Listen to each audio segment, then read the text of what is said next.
I see your talents have gone beyond the mere physical level. Your skills are now at the point of spiritual insight. I have several questions. What is the highest technique you hope to achieve? To have no technique. Very good. What are your thoughts when facing an opponent? There is no opponent. And why is that? Because the word I does not exist.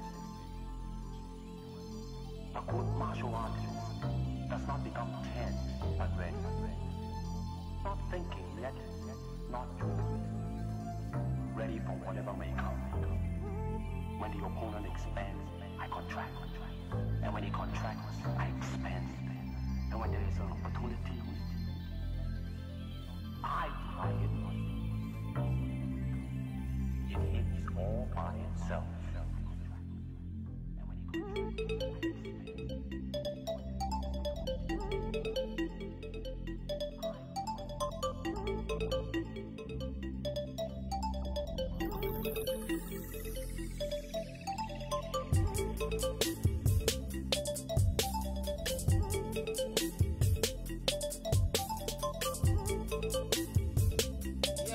Yes.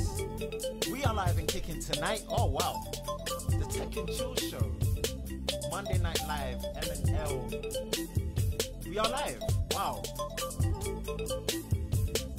Happy Father's Day to all the fathers in the world that are getting celebrated as well. I know it was yesterday, but I didn't get to actually do the live stream. So we are live. Wow.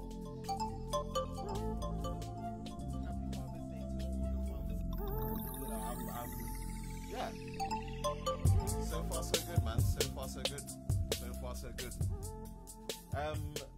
Yeah, happy belated Father's Day to all the fathers that have been celebrated in the world. And thank you for joining tonight's Tech and Chill Show. It's Monday Night Live, so switch it to Monday. I wasn't too sure if I was going to stream yesterday or not, but it being Father's Day, the day ended up being long. Many things came up, other things as well. So obviously, yeah, man, it was just something I had to postpone, if I can better put it that way. I had to kind of postpone it, put on the sideline, and do it today. I think I'm getting a bit of sound feedback.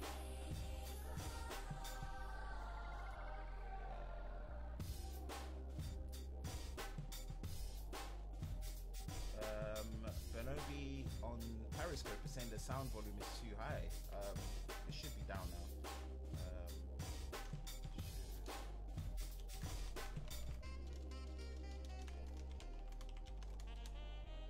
Alright, so I'm going to be engaging with my Periscope Twitter fam, as well as the Tube family.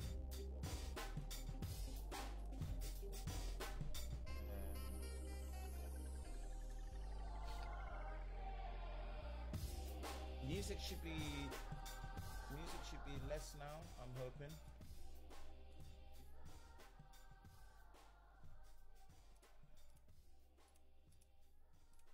Music balance should be less now. Ooh.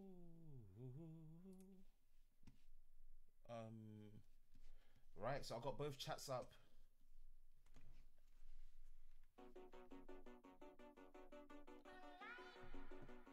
Oh crap, that's true. My mic is too quiet, sorry.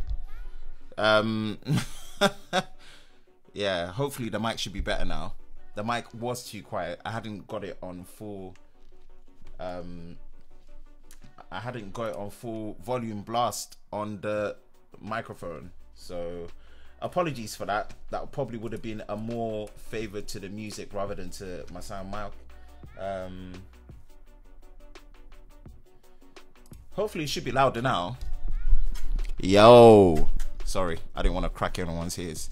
Hopefully it should be louder. Let's see who's in the chat. So we got Ryan from Feltech. What's good, Ryan? Sorry I couldn't be here. No, it's all good. It's all good. Seems like the mic is way too quiet. It should be louder now. Volume is still loud. Hopefully the music should be balanced out now. Yo, J Dubs in the house. What's good, bro?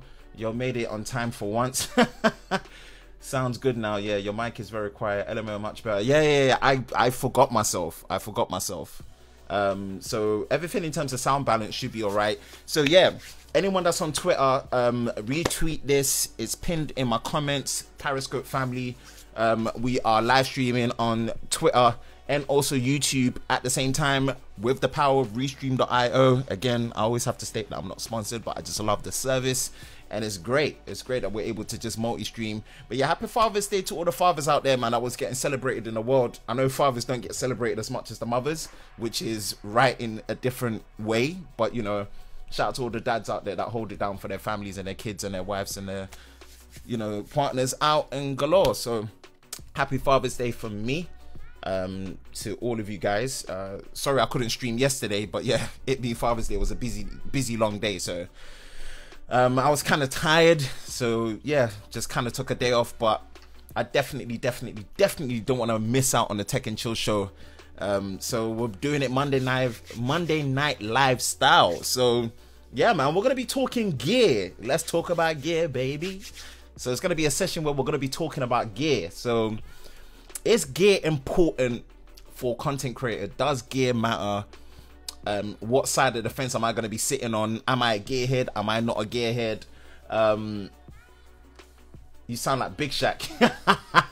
Yeah, I could be better than Big Shaq. Like, man don't dance, innit?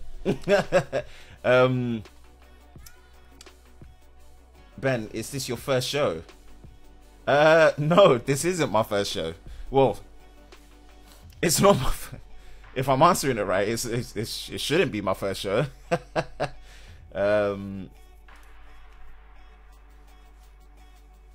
Oh, you mean, oh, Benji. He's Benji, I'm Ben. You gotta differentiate it. But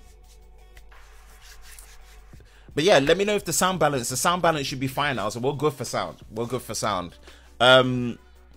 Yeah, man, the engagement is going to be really, I think this is going to be aimed more at my content creators, my videographers, guys that actually, you know, create content out there. This kind of topic is going to be, it's going to be centered around us, you know, because I like talking about gear, contrary to popular demand. Like, you know, I like talking about gear, and I was on Everyday Dad. I was on his live stream on, I think, Saturday or Friday, and it was a gear talk episode, and it was great. Like, you know, my inner gearhead was just proper going in hard in the comments. He must have been getting fed up of me putting so much in the comments, but it was a great open discussion, you know. It was great open discussion, and it's coincidentally, you know, most people that saw me on Twitter would have seen that I tweeted about it prior to, basically saying that I'm going to I was considering doing a Tech and Chill live stream and just basically talking about gear and does gear matter? What are my wish lists and my expectations for like what is happening in the mirrorless and the DSLR industry this year throughout up until next? What my wish list is from specific companies like Canon, Sony and Panasonic to really capitalize on, you know, the mirrorless and the DSLR, you know, industry, because it's such a great time. It's such a great time now. But there's still more that can be done, you know. And also, you know, does gear matter? You know, is it something that you should be focusing on to get the best quality possible, or it's not something that is much of a priority?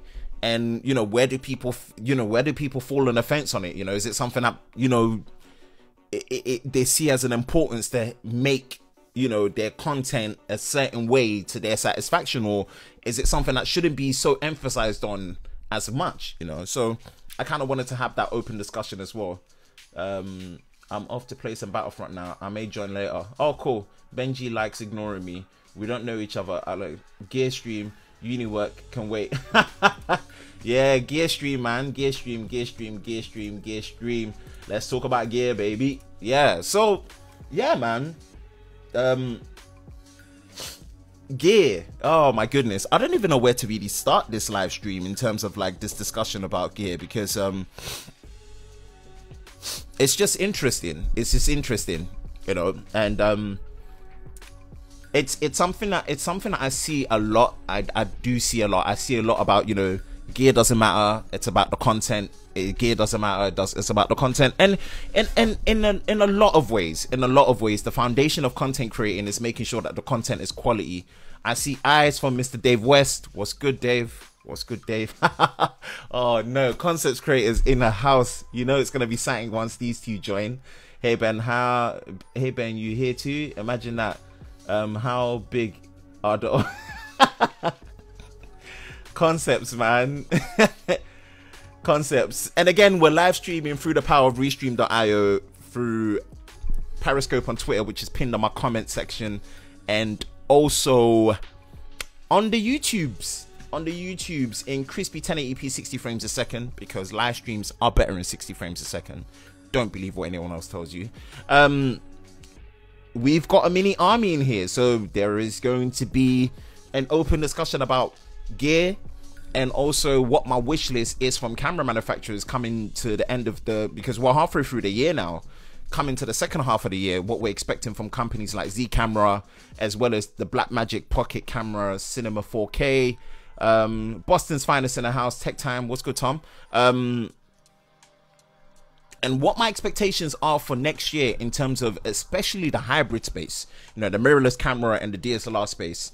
And, you know, how do we all view gear, especially us as content creators? I'm mainly aiming at the content creators between us. Like, is gear important? Does gear really matter? You know, what kind of emphasis do we need to be putting on gear to, you know, do certain things that we want to be making and putting our content out there? You know, what is priority to us when we're trying to purchase our gear?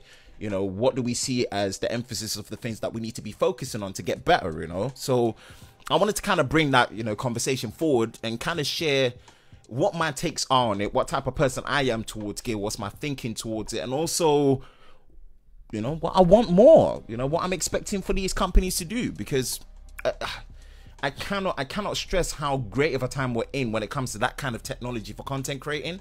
So I kind of just wanted to bring my content creators about today and just, you know, let's talk about it, man. Let's rock with it. Let's check the comment section. Meaning lover of tech, not Benji. Imagine image looking sharp, dude. Yeah, boy. So even talking about image sharpness, you know, that's another thing. And this is all, again, link in the description below.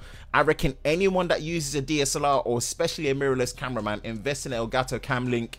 Even if you're not going to be using it for live streaming, man, if your camera has any form of recording limits, it records as an external recorder straight to your computer. You can have unlimited recording, you know, and it's great. And I've actually seen, I saw a quick unboxing from Adam Taylor from Epos Vox. Ava Media actually, in my opinion, from what I'm seeing, have an Elgato Camlink killer. So I think it's the live, I'm going to try and show a picture of it later.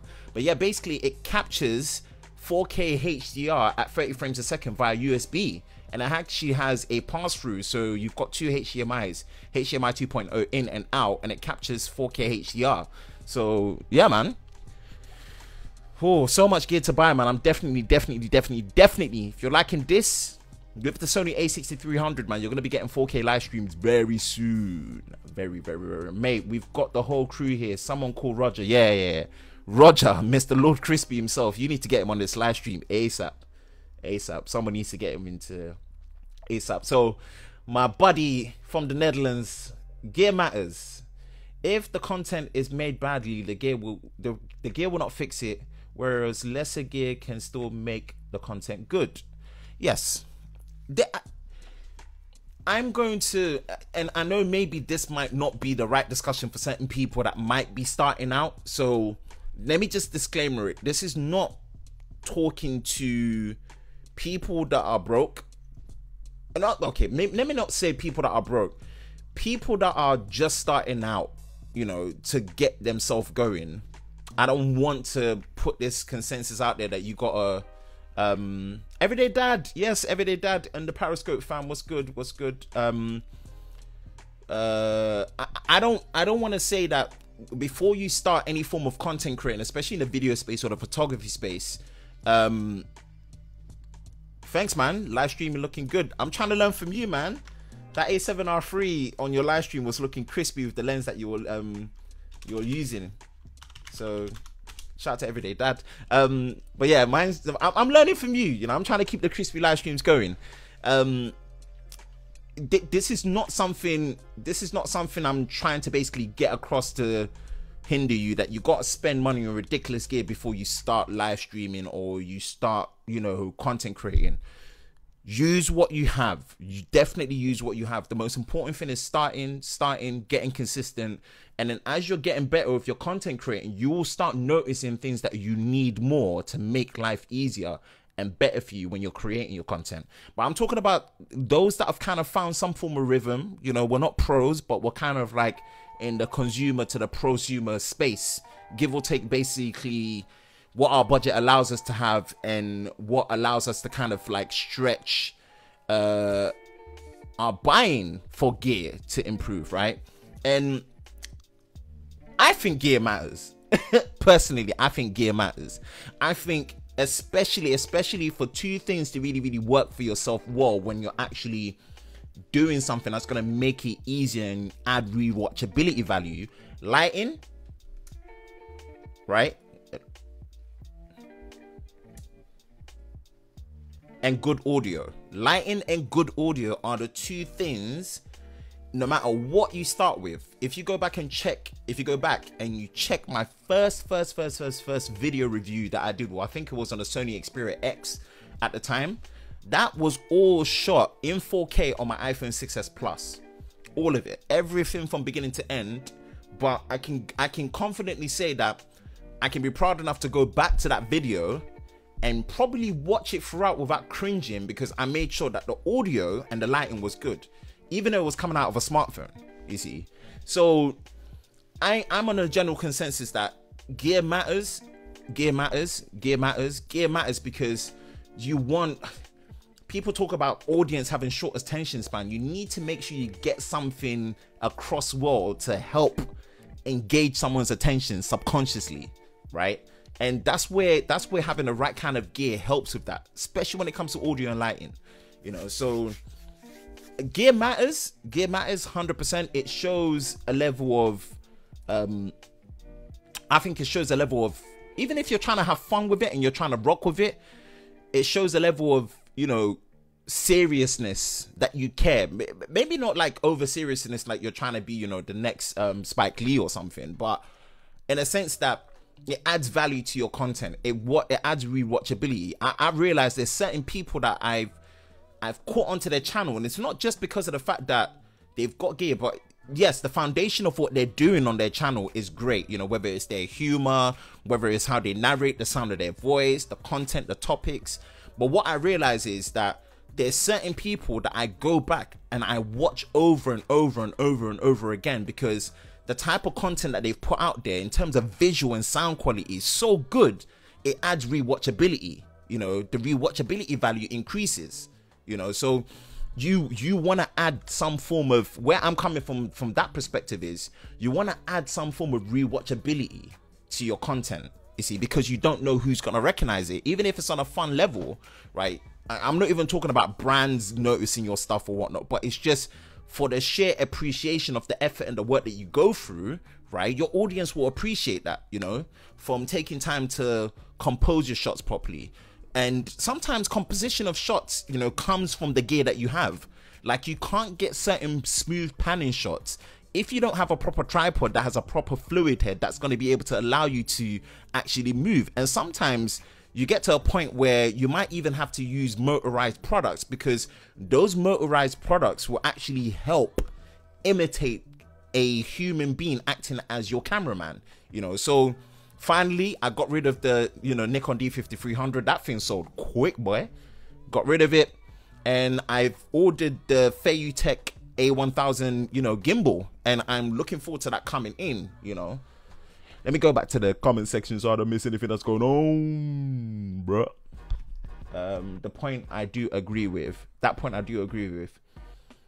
Hey, what if I want to be the next Spike Lee? He's a movie director, bro. Oh man. Shout out to the Powerscope family. I hope you guys are all well and good.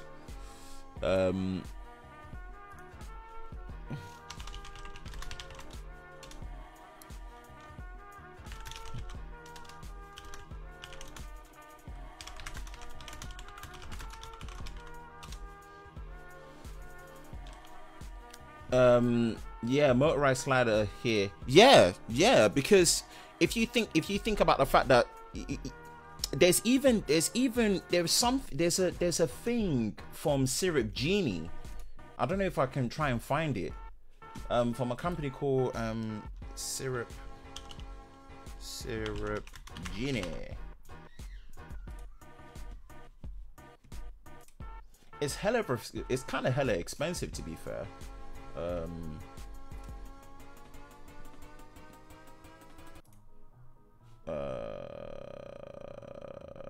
Desktop and webcam, I think. Yes.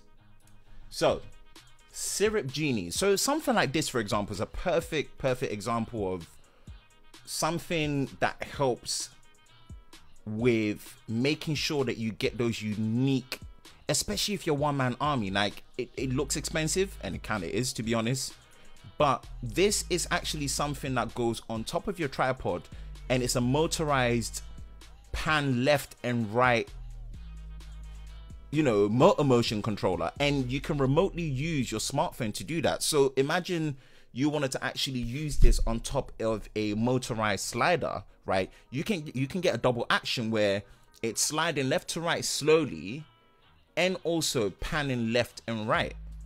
And imagine in terms of when you're doing your A-roll, it's actually going to be unique because you'll just naturally track your camera like you're talking to someone. And in terms of subconscious engagement, right, it adds a different feel, especially if you're if you're a talking head type of person like I am, or you do A-roll, right? This could be such an invaluable investment to kind of add in that level of engagement and look. If you have like a good lens that has a fast aperture, for example, and you're able to get good separation, it's focus. You're getting that engagement, right? You're getting that focus on people, and gear like this helps. Gear like this helps, you know. So, you know, that's another example. That's another example, you know. Let me go back to the comment section.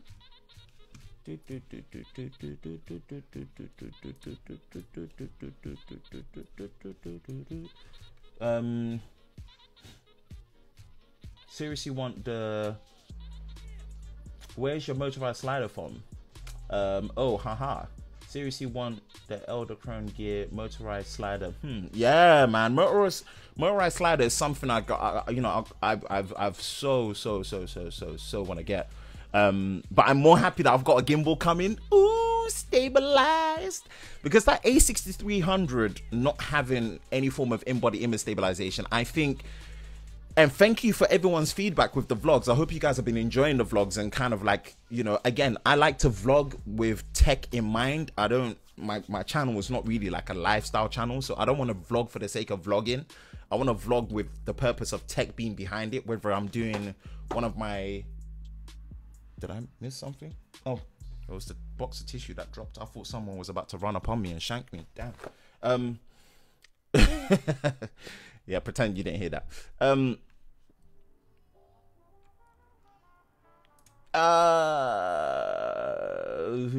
Some motorized sliders have that function as well. Mine somewhat does. Yes, Darren Gloucester in the house. Yes, Darren, I see you with the new whip, GTD, lean back, power and efficiency all day. Oh, what's good, bro? Welcome in the house, Darren Gloucester, the homie. What's good, bro? Missing your content, man. You need to upload soon. What else? Damn, I lost what I was going for. I got too excited. Yeah, so gimbal. Yes, so thank you for all the feedback on that. But yeah, definitely, I think having the new Viltrox VX-T0, this tripod is what I'm using for my tabletop. But I almost don't think I'm gonna get a Joby Gorilla Pod because of this tripod. This tripod is so, it's like my hidden most favorite purchase so far. I had it in the link in the description below on the last vlog. This tripod is such a good investment. Like for £30, this tripod is like, I just, it's so sick. It's so clutch. Like, it's literally so clutch. So I think definitely when your camera doesn't have any form of in-body stabilization, having a strong tripod that it stays on really helps. It definitely helps. Shout out to CKID joining the live stream on the Periscope side of things. What's good, bro?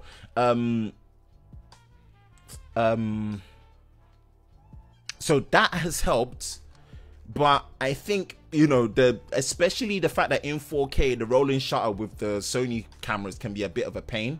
And I didn't use any rolling shutter correction, which you actually can correct rolling shutter perfectly in Adobe. You know, same way you can use warp stabilizer, you've got rolling shutter correction in Adobe. So that works perfect. So there's that. I just kind of wanted to give a raw take when I was doing it as well. But a lot of you were feedbacking that the stabilization was a bit whack. And I was like, well, that is the downside to having an A6300. This is why you get an A6500 or the A7 III. Because the 5-axis in-body stabilization, yeah, it's not GH5 good. It's not G80 good. But it makes a difference enough. Especially when it comes to photography. When you're doing your handheld and long exposures.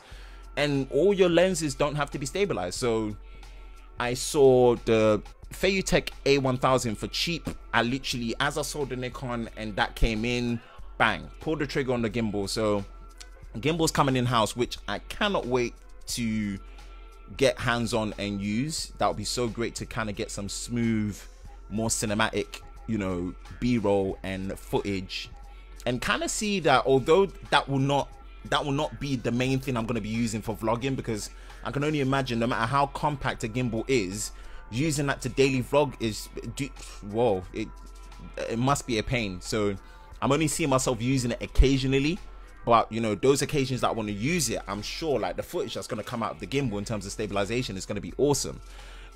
So yeah, watch out for update on that. I'll do an update vlog with the gimbal. I know I'm in the lab working out, yes, cooking it up, experiment in the lab. That Professor X style. Right, peeps, I'll catch you later. Gotta do some real work. Dave, you're no fun, man. Why are you leaving now? You are no fun, brother. So the Feiyutech A1000 gimbal is coming in house. That is something I'm definitely looking forward to, you know, rocking with and using to see, you know, if there's a major learning curve with using a gimbal. I'm sure there is going to be a kind of like a decent one enough where it's going to require me to put in a little bit of work, as we like to say, a little bit of work. Yeah, so gimbal's coming in house. The biggest dilemma I have right now with my gear selection, and obviously we're gonna come to the wish list side of things, you know, what my wish list is from Sony, Panasonic, and Canon. They're the main three, to be honest. Obviously you've got Fujifilm, you've got Nikon, or Nikon as some people like to call them, you've got Olympus with their OMD line, but really the three that, you know, the three most popular without a shadow of a doubt, it's definitely going to be Canon, it's going to be Sony, and it's going to be Panasonic, especially with their Lumix line, right? So we're going to talk about the wish list of what I want for certain cameras that they're going to be releasing in the future, what I want from them, you know. So yeah, boy. But I'm in a bit of a gear dilemma at the moment. So shout out to the wife. So she brought solutions to a good dilemma that I'm going to be in. This is a good dilemma. This is not a bad dilemma, right?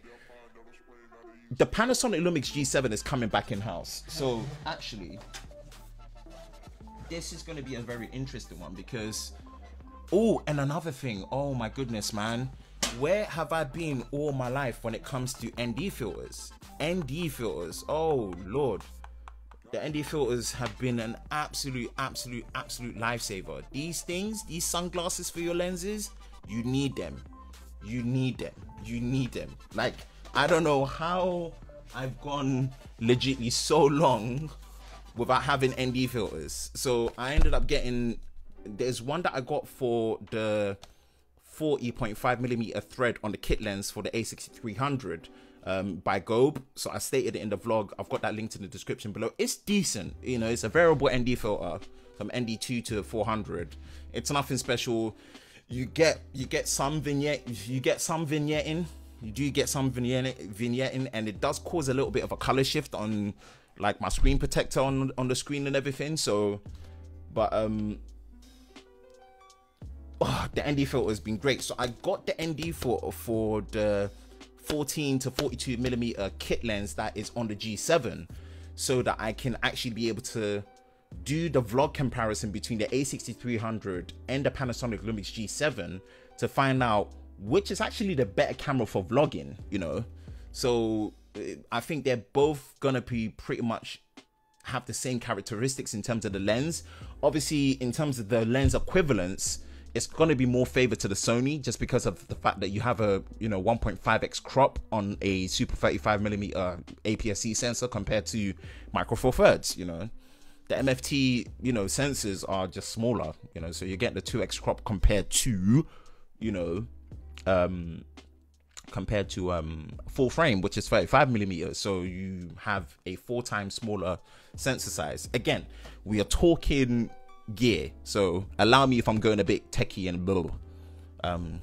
That's what I want to do. Let me check what's going on. So yeah, Tech and Chill Monday Night Live. We're talking about gear, baby. This is the dilemma that I'm facing. I've got a couple of gigs, and it's really fortunate that the potential of me actually getting gigs outside of YouTube is happening, right? It is actually happening. So I'm seeing my gear purchases more as investments now, which is great. This is gonna really just get me out of my comfort zone, which is what I need, and it's gonna diversify my income in a different way. So I'm hoping for that to happen, right? So the gimbal is a purchase that I'm definitely not regretting now, because the situation I'm gonna be in to use it is gonna be very, very, very, very beneficial.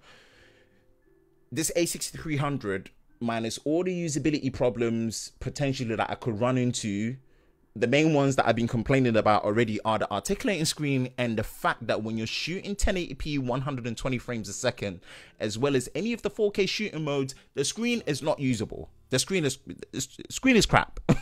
Sony, your screen on these Alpha 6000 series cameras are crap. They're rubbish. Sorry to say, I'm just gonna put it out there. They are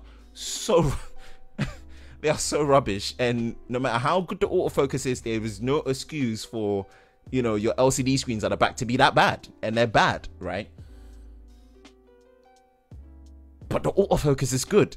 This is a perfect gimbal companion, and there's two things I need to purchase to really help with this, because I should be having some interview gigs and some there'll be some scenarios where I'm gonna need this to really work and not have that to be an Achilles heel.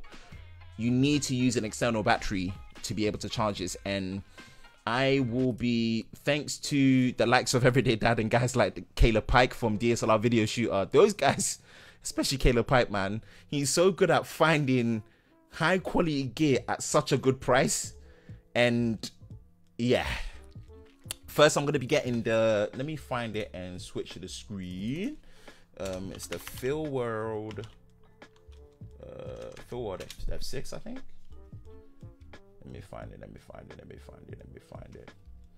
Wait for it to come out. So it's the field monitor that I'm going to get, and it's a very versatile field monitor. I would highly recommend it. So this is it here. Let's switch to Bam Bigelow. So this is it. So this is a 5.7 inch in plane switching IPS display, and it is a resolution of 1920 by 1080, but it accepts a 4K signal. So your camera doesn't have to do that double overhead of having to sample and scale it down. The monitor will do that, which would just be great. It just means less work for your camera to actually do. But the great thing is, if you actually pick this up with the so as you can see here, you've got the full high definition resolution display, IPS for great color accuracy, color calibration, as well as the wide angle viewing, 4K input. It doesn't have a 4K out, but that's fine. That's for the 7-inch model, which is a bit too big. I want to keep it compact. Great display, aluminium frame, bracket, and it rotates and articulates like you would do on the small HD focus, which is great.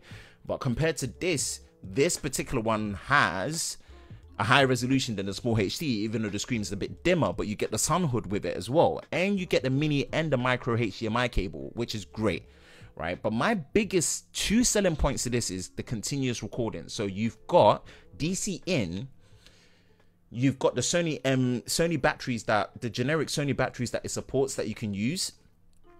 So you can actually put the DC in, so you can actually record for an extended period of time in terms of having continuous power to it.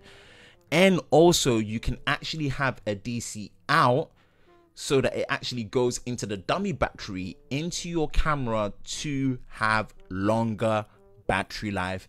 And that is a curable disease on the Sony Alpha cameras.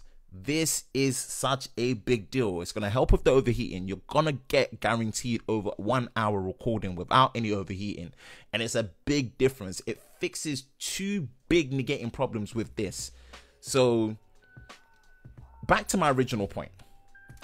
It's a dilemma for me based on a Sony the Stream Deck. The way I switch scenes is so dead. The way I switch scenes is so dead. The way I switch scenes is so bootleg. It's like, you can tell like I'm a stream novice. I can't even trust my hotkeys because I don't think it will switch properly as it should. So apologies for that. The dilemma I have is the Panasonic G7 is coming in house, right? And it's a good thing, but I'm trying to strike the balance of, do I really need a second camera? Because I have a vision for not just when I'm doing other gigs outside of YouTube, but even when I'm doing my YouTube live stream shows, I have a vision to do a multi-camera setup, right? I definitely want to get a 4K capture card, which I was going to get the Blackmagic Intensity Pro 4K because, you know, but actually with what Ava Media are bringing out, you know, with the the Live Gamer Ultra, I don't know if I can actually, let me bring it up. Ava Media. I want you guys to check this out. Let me try and find it for you. This is a capture card I'm hella excited about. I'm legitly hella 1 2 3 4 5 1 2 3 4 5. Another bootleg switch from your boy Ben from Lover of Tech. Sorry. This is it.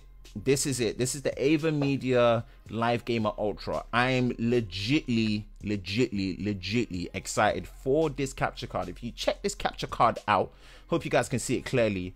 This accepts a 4K 60 frames a second HDR signal, right? It accepts a signal in. It goes over USB Type C 3.1 Gen 1 from Type C to obviously normal USB, right? It accepts that. And it allows you to capture 4K 30 frames a second in HDR, right? As you can see here, 4K high dynamic range pass through. You're able to get the pass through and then you're able to record 4K 30 frames a second maximum, right? And it allows you to, and this isn't just for gaming, this is good as an external recorder for your camera. This can alleviate all of that and still have, and so far as I know, this is not conformed to 120 frames a second in full HD. This is actually full high definition at a high bit rate, individual 120 frames a second. So in post, in editing, you can actually downscale it. You can, you know, you can do what you want with it. You can rock with it, right? This is sick. It's sick because it has that same plug and play functionality that you have from the Elgato Camlink UVC protocol. So this is plug and play. It pretty much behaves as if your camera is a webcam, which is sick, which is phenomenal. which is phenomenal. And that is the biggest selling point of the Elgato Camlink. But so far as I know, the price on this is actually coming in very competitive, around £180 from what I've heard. I think it's going to be the embargo for this is going to be lifted on the 25th of June, right? So, you know, without deviating too much from what my original vision is, was to get a 4K capture card, upgrade the Livestream to 4K, because thanks to, you know, my tethering with EE, my indoor signal with EE is hella strong. I'm talking about 40 to 50 megabits per second up, as well as 150 megabits per second down. So as much as my ADSL broadband in my house is dead, my EE, which I'm using this, I'm bringing this to you. My 4G LTE connection is great, and I have the bandwidth, I have the equipment. Whether people are going to watch it or not, it's beside the point, but I want to utilize what I've got to the max as much as possible, you know. So I'm making sure that I'm getting the maximum value out of the gear that I can, you know. And it's great because the Panasonic Lumix G7 actually has 4K external recording through the micro HDMI, just like the A6300. So my vision was to use these cameras to do some form of multi-angle live streaming and see how that goes, you know, add a bit of value to that.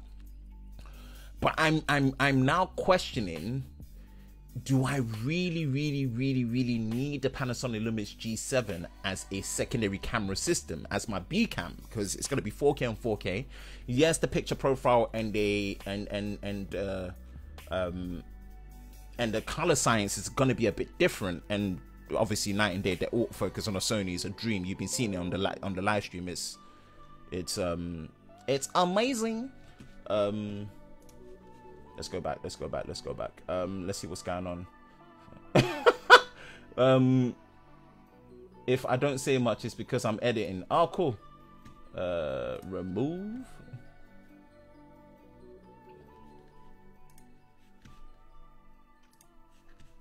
All right, let's go back.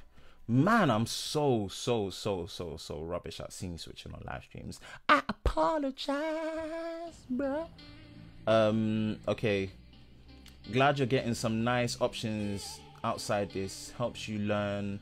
Yeah, so it's something that just clicked in my head that all right, so I'm gonna finish my original point so I don't digress too much. I'm gonna come back to your comment concepts.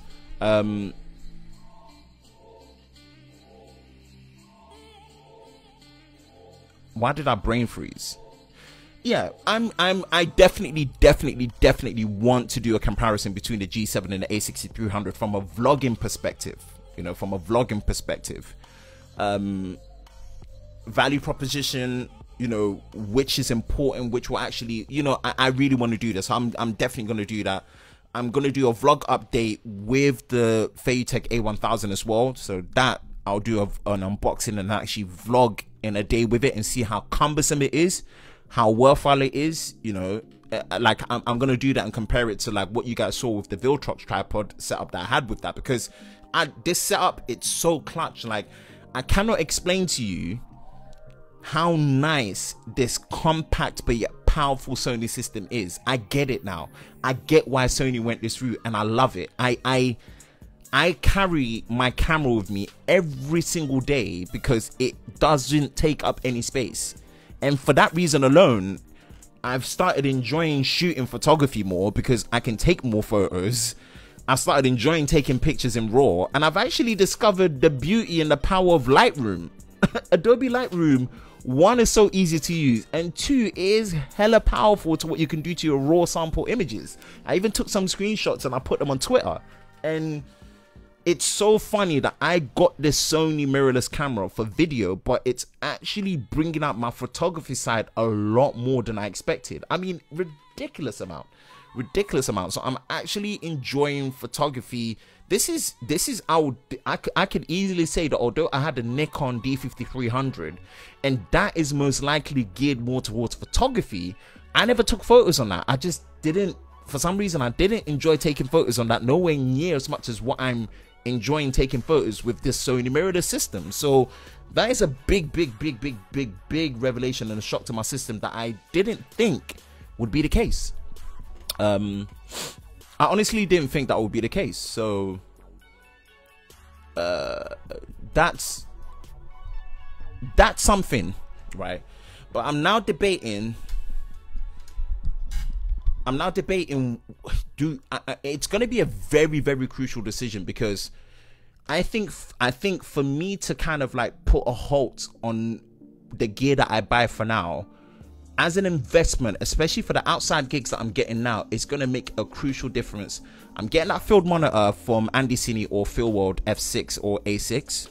That is going to be such a big, even when I'm doing YouTube, especially my talking head videos, being able to compose, frame myself, and having a much bigger display, and something that's not going to block, something that's going to help, especially with the overheating, because I've not run into any overheating problems with this camera, but I've not pushed it nowhere near as far to get overheating, but I will do very soon, very soon, and I don't want that to be the Achilles heel, so I need to negate that problem. So that is something I'm going to do. That £200 to invest on the monitor is going to be worth it. But the biggest, and it's not even a gimbal, it's not even a monitor, the biggest purchase is going to be that native E-mount Sigma 60mm prime lens with that f1.4 aperture. Let me go back to the comments. Glad you're getting some nice options outside of this. Helps you learn. Yes, 100%. It was just a light bulb moment. It was a light bulb moment that I kept watching a lot of videos from people that did these outside gigs, and I realized that their shots, their editing was easy based on the fact that they were able to get good shots and good composition on the day. And I realized that a lot of the tutorials that they were doing, it was because the gear that they had made it easy for them to capture those moments and make them look magical. It was the editing that was more of the polish up, right, to make it either look cinematic, story engaging. And I realized that it's actually not that hard. So I just need to put myself out there and do it. So luckily certain things are coming up, right, and that should be good. And I don't know whether that content is something I'm going to put on here or break it up into a separate channel for people to see. So, you know, watch the space. I'll see how that goes, but it's promising so far. It's promising. Wait, new mic C1-2 new mic. No. This is still the same microphone I've been using, the same condenser mic from Rode. Shout out to Rode microphones. This is the Rode NT1-A. I don't know if I've got the box somewhere. I do have the box, yes. Ooh, the Big Daddy. I don't know if you guys can see it. This is it. NT1, the world's quietest studio microphone from Rode. Again, not sponsored, but this is a great condenser studio microphone for vocals. I do need to get a dynamic microphone though, to be honest. I think dynamic microphones are just going to be better for podcast and live streaming in general, to be fair.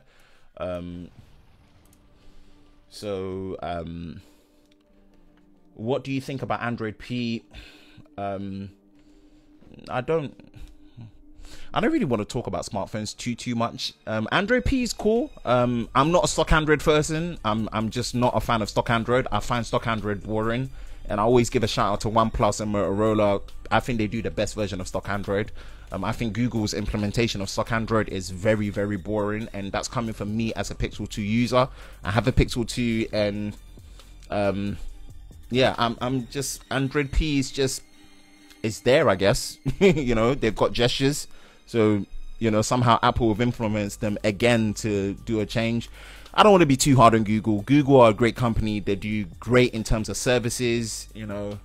But yeah, I'm not a stock Android person. You're talking to the wrong guy. I respect stock Android. I get why people like it. I get the cult following behind it.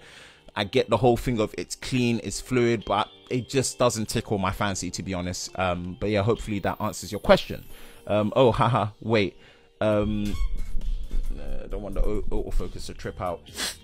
Wait, that's what I thought it was similar. I forgot. I have the same. Not sponsored, but they're allowed. Exactly. Rode, hit me up. Hit me up. 100%. To stock Android is getting boring. Yeah, I just, stock Android doesn't do anything to really excite me. You know, I don't think it's fair to be paying such a high premium just because you want a clean stock Android experience when you don't have to pay that with a OnePlus or a Motorola, and their flagship phones actually offer a much better stock Android experience than what Google are doing, to be fair. You know, so yeah, stock Android. Let's see what Android P fully saying when the Pixel 3 comes out. It might change my mind. I'm open to an open mind, but you know, Google creeps me out because of their advances in AI being so good, which technologically is a marvel and is impressive, but Google as a company creep me out. They generally creep me out. But you know, I'm a hardware guy, not a software person, and I just don't think they give their consumers quality enough hardware to justify the price that they're charging for just because of stock Android. You know, that's just my opinion. Minus the camera. Their camera for photography, for point and shoot specifically, is very good. The Pixel camera is clutch for photos, that is, specifically as a point and shoot, not a pro, but as a point and shoot photo grab and point, it's really good. iOS is getting more interesting. Yeah, exactly. And that's not a good look. iOS is kind of like a plain sailing kind of OS. So the debate I have right now is, if I'm keeping the Lumix G7 as a second camera system, what is it going to serve the purpose for? Because the A6300 kills it in terms of photography. You've got a bigger sensor with 24 megapixels compared to Micro Four Thirds on a 16 megapixel sensor. This is going to be clearly the better photography, you know, and it's got a higher frame rate, maximum of 11 frames a second, and it's just ridiculously good as a photography camera over the Lumix G7. It's not that you can't use the Lumix G7 for photography, but this is, and in a lot of ways, for the videography that I want to do, I'm digging the A6300 more than what I'm digging on the G7. And the G7 has great value, right? It's able to really cut down the price because it doesn't emphasize that much on photography like the Sony does. So this is where the value proposition of the G7 is so high when you're purchasing it as a 4K camera, right? But do I sell it and use that money to go towards the Sigma lens, right? Because this Sigma lens, I've got to cop that Sigma lens, man. I'm gonna show you the Sigma lens. There's two versions, but I've decided on the one to get. Let's jump in the comment section. Yo, I'm off, man. Bought a PSVR, testing it out. Text me tomorrow when you're free. I'm looking into office space to get a good setup for me. And yes, sick. I'm gonna hit you up, Joe. I'm gonna hit you up, Jay. So yeah, that's sick. All right, bro. Thanks for jumping by. Thanks for stopping by on the live stream. Monday night live edition of the Tech and Chill show. Hope you all are good. Hope you guys are all doing well and good.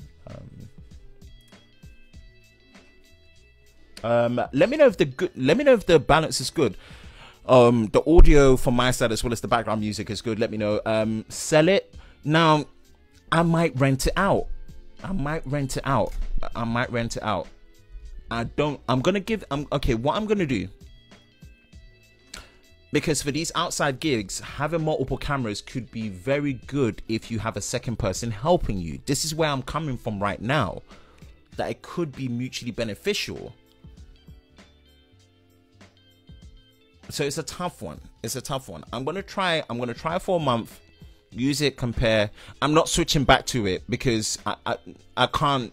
For me personally, as a one-man army that I do a lot of A-roll, you know, I took time to find out what my style is.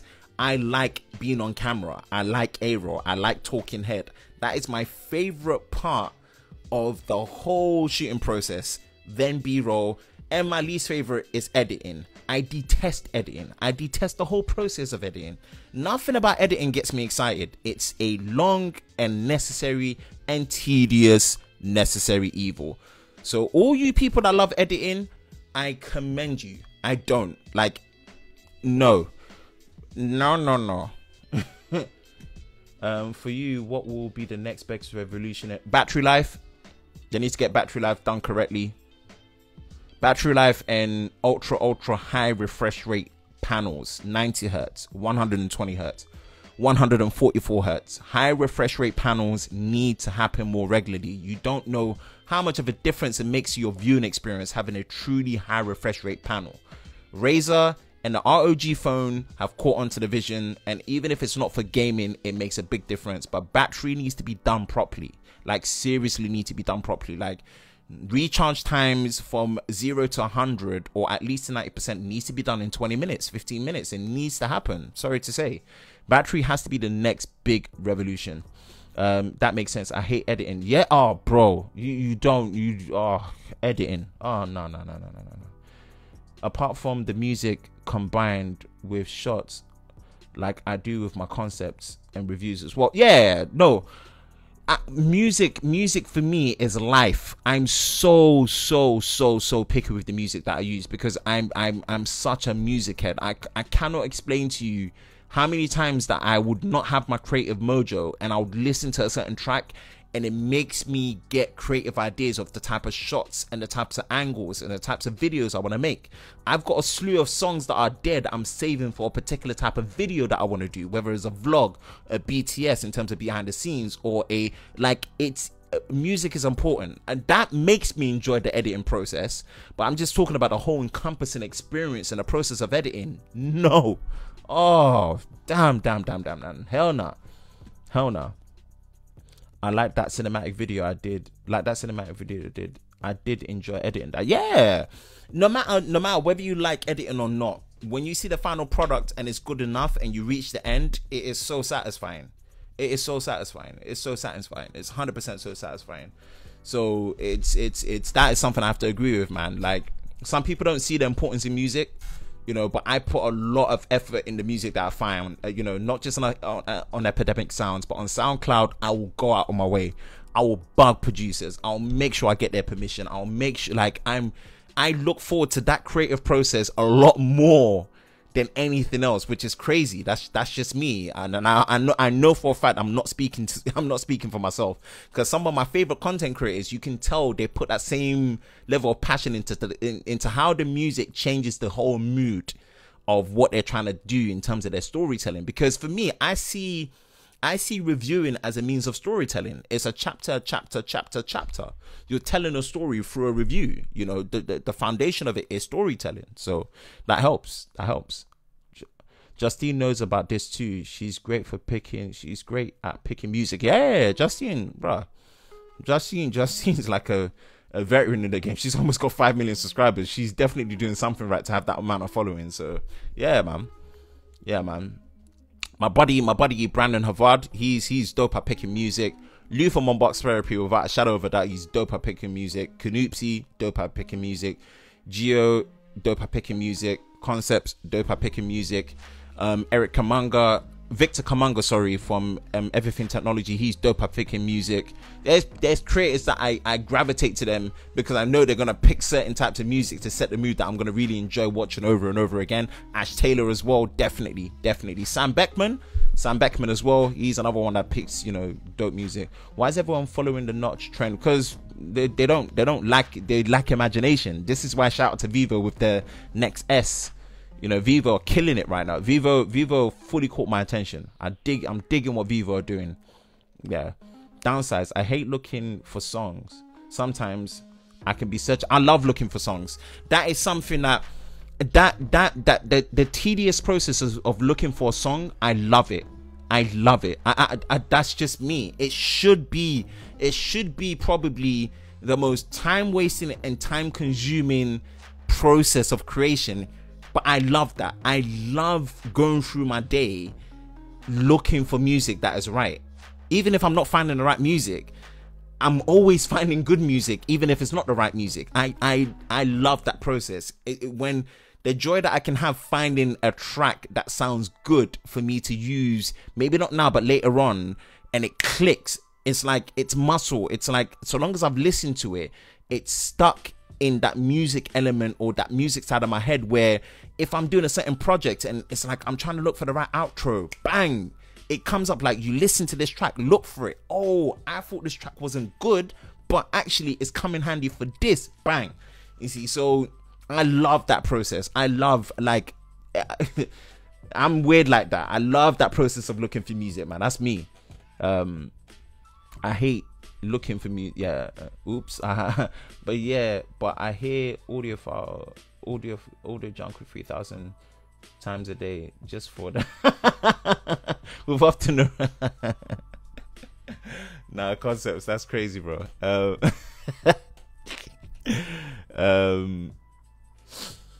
So this is a big debate, and then this is the daddy of the prime lenses that I need to get.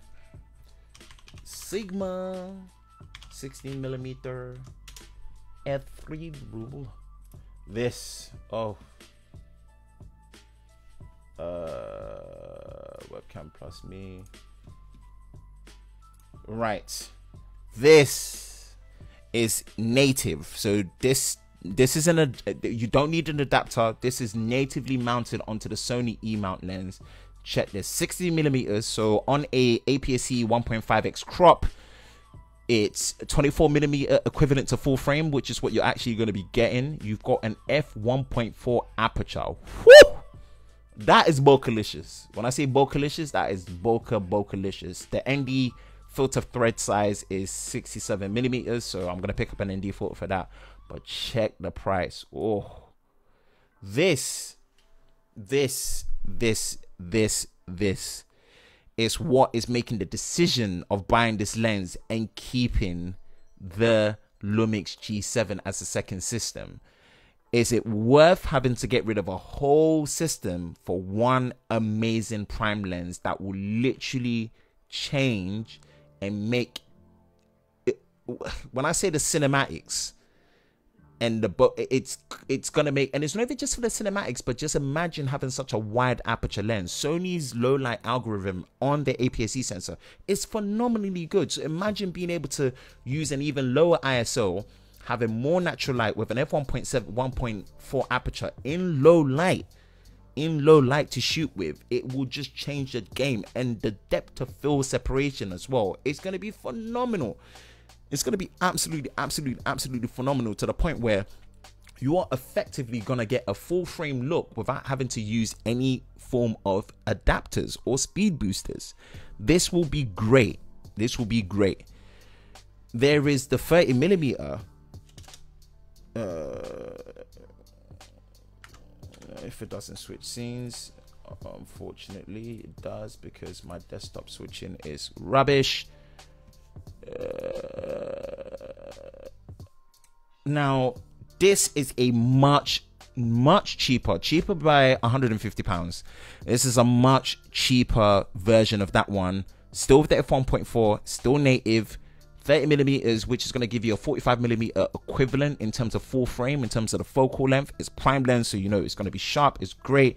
Although it's a contemporary series of the Sigma lenses, Sigma make great third-party lenses. It doesn't have stabilization. Obviously, the gimbal is going to help with that. But 60mm, man, it makes it more versatile, especially for the fact that I can use it when I'm vlogging. You know, that is going to be such a big deal. So if I get this, I wouldn't have to sell the, what do you call it? I wouldn't have to sell the Lumix G7, and I can keep it as a second system to mix it between videos and photography. When I'm actually switching through, where maybe I'm using a Sony for photography, I can put the G7 on the gimbal and use it for the video shots that I need to get, right? But at the same time, the autofocus is so good on here for video, and the 4K image and the 120 frames a second is so good on here that this is also a beast for when I want to get those kind of cinematic shots with the gimbal when I'm using it. That was a lot of words. It makes it tough. I might do a poll, but am I renting out the, sorry for my rubbish scene switching, am I renting out the G7 and trying to alleviate and gain that money back over a period of time? Hopefully that works out. I'm gonna give that a go. Or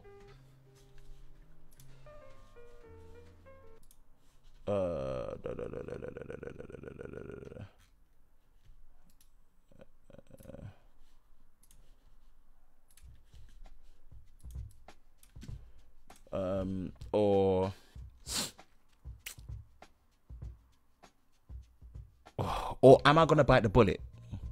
And I think that will have me crossed over, right? I would have a gimbal, I've got a portable tripod, I've got a proper tripod, I've got a portable lighting system, I've fixed all the usability problems with the Alpha 6300, and I have a great compact kit lens. I love this kit lens. This kit lens is awesome.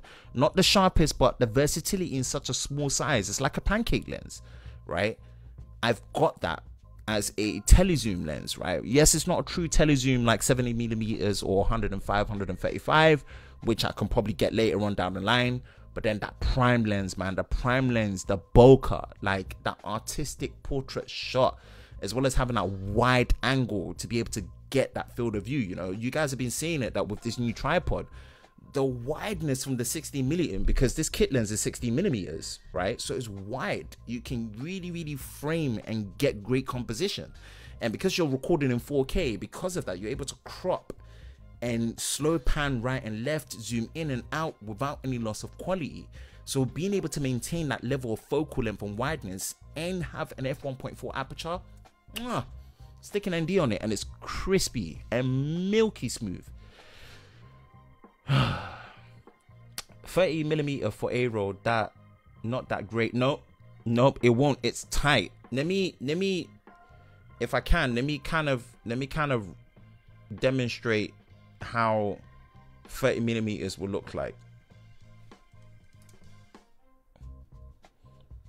I don't know if I can get it.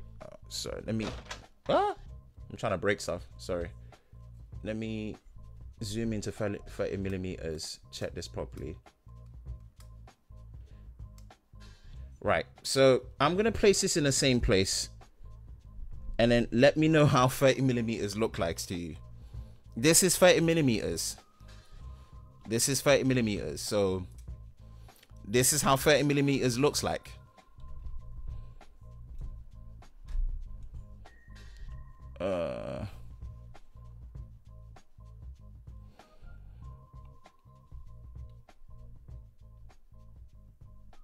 So this is 30mm.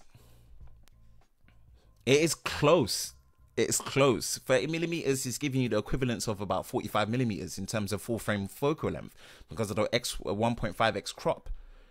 So this is 30mm. It's close. It's tight. You know, this is and don't get me wrong. 30mm is good for portrait photography and B-roll.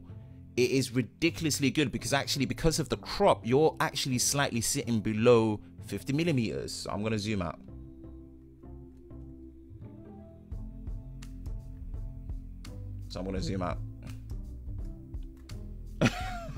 Yo, super chat from the homie concepts creator, man, bro. Thank you so much, man. I appreciate that. Thank you so much.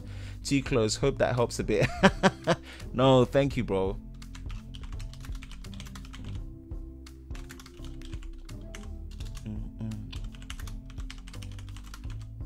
Thank you, man. That's just legit awesome. That's legit, like, man, I appreciate that, man. I appreciate that, bro.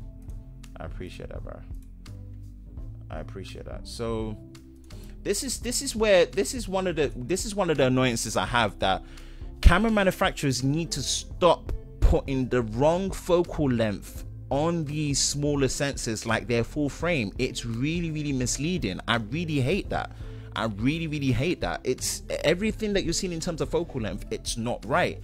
This is where the 30mm just wouldn't work for a talking head.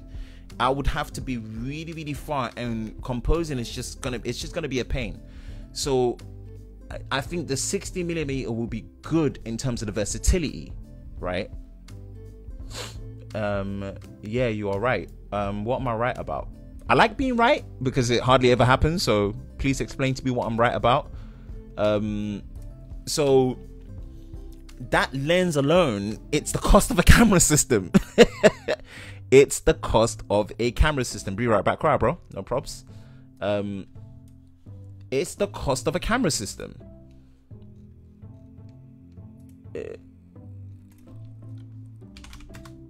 You know, shout out to my Periscope peeps. Let me just reply back.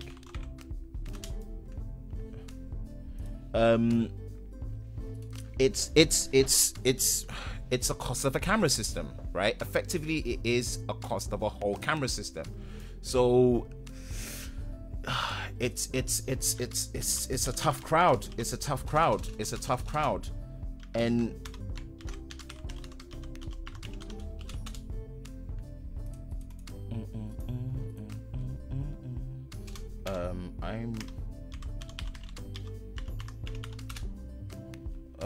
okay.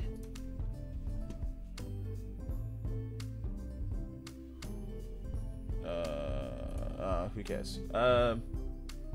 Saying I so need to get a stream deck. This is so embarrassing the way I'm scene switching. Apologies.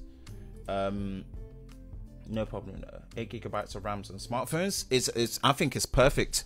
6 GB would be minimum. 4 GB on a smartphone, especially a flagship smartphone, is trash. And it's unacceptable. Any Android smartphone flagship that has 4 GB of RAM, in my opinion, is unacceptable. You are opening a 50-50 chance of that phone slowing down heavily over a period of time. Samsung phones used to be plagued with that. And when they bumped up the RAM up to 6 GB on the Note 8, it fixed pretty much all that problem. The same with the S9 Plus. Yeah, I just don't agree with smartphones that have anything below 6 GB of RAM, and 8 GB of RAM is perfect. Android is resource hungry, especially when it comes to multitasking. It eats up a lot more RAM than people realize. 8 GB of RAM is perfect. Credit to OnePlus to seeing the vision with the OnePlus 3 back in the day when they put 6 GB of RAM. All those people that bought the OnePlus 3 and 3T that have 6 GB of RAM, that phone is going to be usable for a good amount of time. And because they're so good at doing software updates, 6 GB of RAM is perfect. The 4 GB of RAM flagship phones, trash. In my opinion, trash.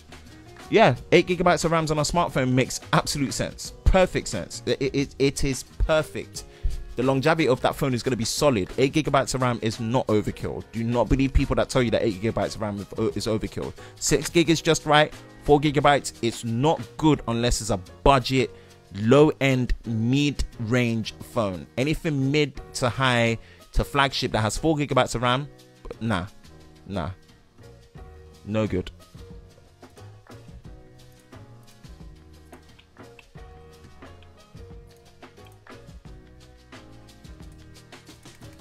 First time stopping by the live show. Thank you. All good. Live show. So I'm responding to Tech Vitamus. Sorry if I've said your name wrong. On the Twitter and the Periscope side.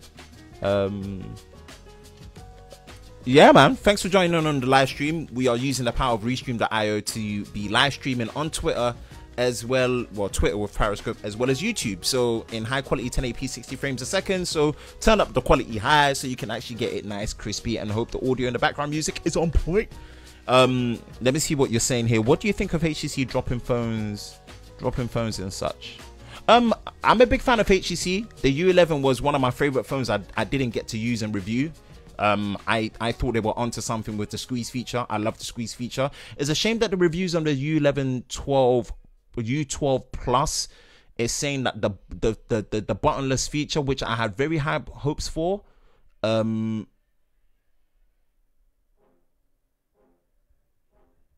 it's not going that well. I want to try it myself because I really had high hopes for the buttonless phone. I called it and I expected them to do that, and they did it, and supposedly the haptic feedback is not good. Tech versus time. Yeah, sorry. Tech versus time. Sorry, bro.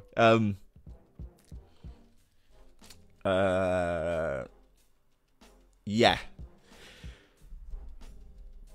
I think HTC's approach was good because they didn't add a notch. I hate the notch. They didn't follow trend. They stuck to their guns. They did what they did right at the time that they were ready for. They didn't rush to do dual cameras like back in the day. They did it at the time when they were ready to do it. They've got a dual front. The package is great. The package is great, and I love the vision of what they're doing, but I just think it's just a bit too expensive in this crowd that you're trying to stand out from. I know in the USA, they've been, to my eyes, in the USA, and I think they're making the same mistake in the UK, they don't have any official carriers that are supporting the phone, right? They don't. They don't have any official carriers that are supporting the phone. So it makes it hard for you to incentivize people to buy it if they can't get a carrier subsidy when it comes to price and monthly payments. IMO, in my opinion. That, you know, that's just my opinion, you know. TikTok.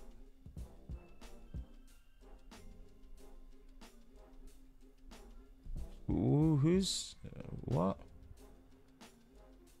Can we listen to this music? This man. I don't even know what that is. So answering Tech versus Time. What's your current daily driver? I use an iPhone. Oh man, I've got 4 phones at the moment. I rotate through, but the 2 main that stick with me at the moment is the S9 Plus and the iPhone 10. I've got the normal Pixel 2 black 64 gigabytes that's there. My kids kind of use that from time to time. My wife loves the photos from that phone. And I've got the Note 8, which is my baby. Oh, once I finish reviewing the S9 Plus and doing all my videos on that, which I've been kind of stalling for a bit. Once I do my S9 Plus review, the S9 Plus is getting sidelined. I'm going back to the Note 8. I love the Note. I'm a Note type of person. I use the S Pen. The Note, and the battery life is much better optimized on the Note. My S9 Plus battery is trash. It's so bad. I'm so sad, man. Too young. Okay. So yeah, those are my current daily drivers. Yeah, those are my current daily drivers. So I hope that helps. Ooh. Smoke break. I love this track from Mr. Brock Berrigan himself. So we've gone an hour strong. I don't know how long I'm gonna do this live stream for, but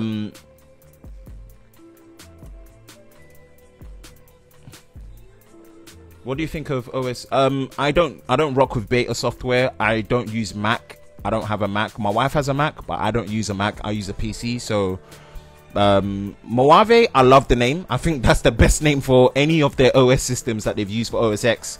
I think they trolled people a lot. I don't get why there's dark mode on Mojave but not on iOS 12. iOS 12's biggest thing is group notifications for me. That's still, I've not deep dived into iOS 12. I haven't loaded beta software onto my phone.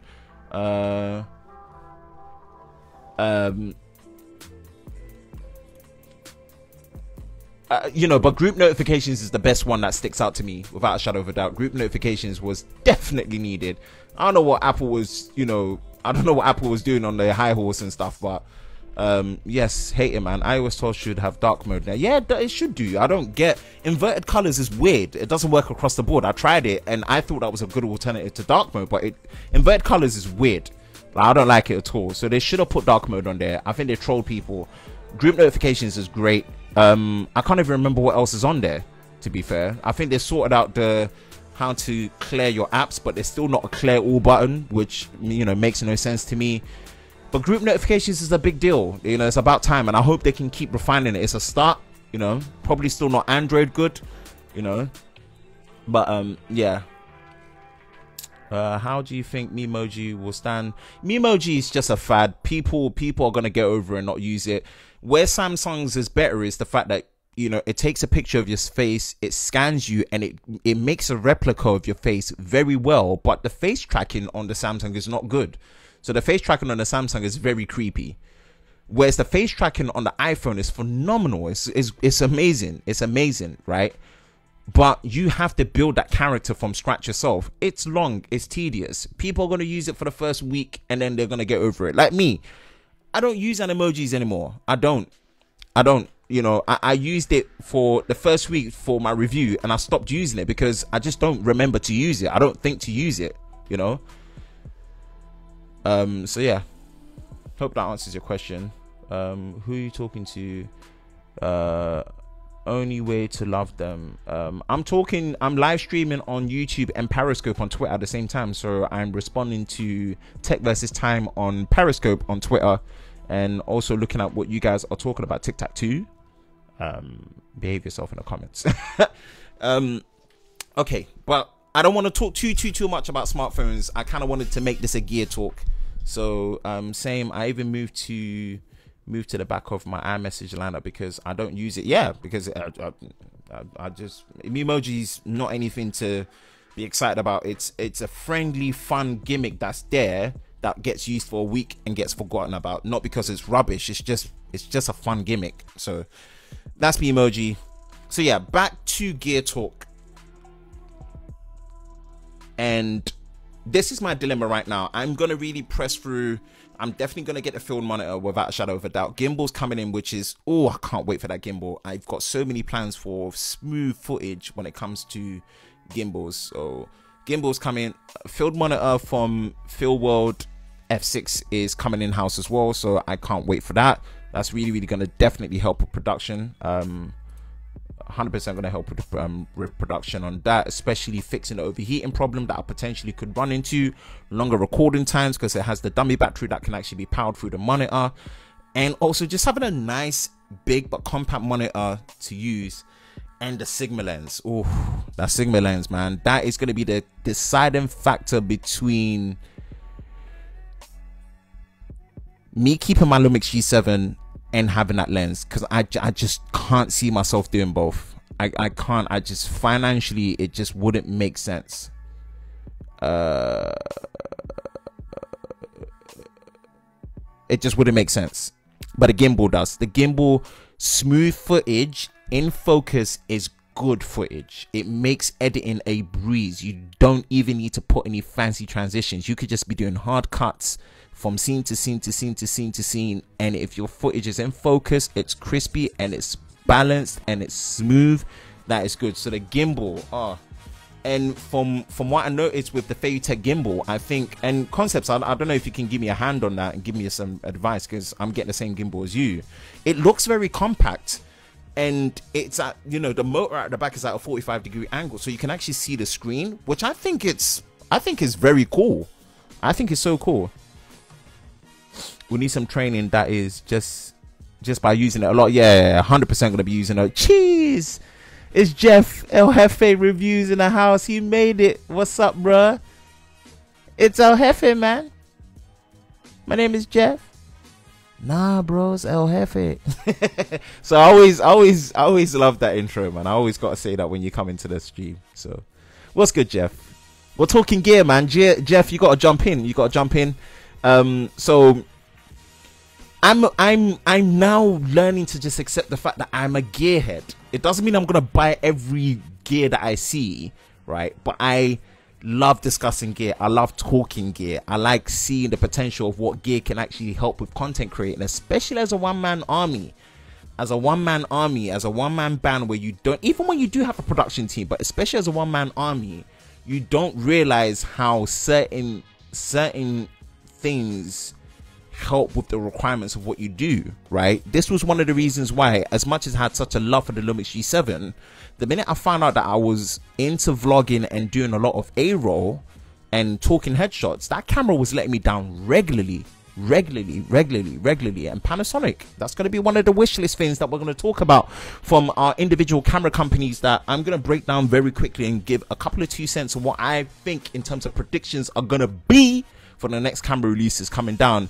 And I have some weird insights, nothing official, but I've got some weird insights on what might actually be happening with certain manufacturers on the cameras that they're going to be releasing later on. So we're going to be talking that, and I might do individual videos on that. It's very compact. Sometimes it does tend to stare a bit all of a sudden when it's not sure what you are planning, but other than that, all good. Nice. I'm sure there's going to be a slight learning curve to it. I'm going to rock with it. But I'm just liking the fact that it was so cheap that I got it for, and it's going to give me stable footage, which for client work is going to be amazing. It's going to be amazing. I'm on the other end, man. I shoot my content on my S8 Plus, £30 slider, £20 fluid head, a £10 tripod, £50 lights. Great. This is where I wanted to open up the discussion of, you know, how much does gear matter to you? Is that something that you feel like you're going to be content with for a long time, or you are building up? You know, because I was in the same situation. My early reviews of the channel, when I, you know, first few months of the channel, I was shooting all my content on an iPhone 6s, a basic tripod, a basic slider, which I don't use anymore because I just don't like sliders that are not motorized. It's such a pain. It's such a pain. So I've got a slider, but I don't use because it's not motorized. That's just my opinion, IMO.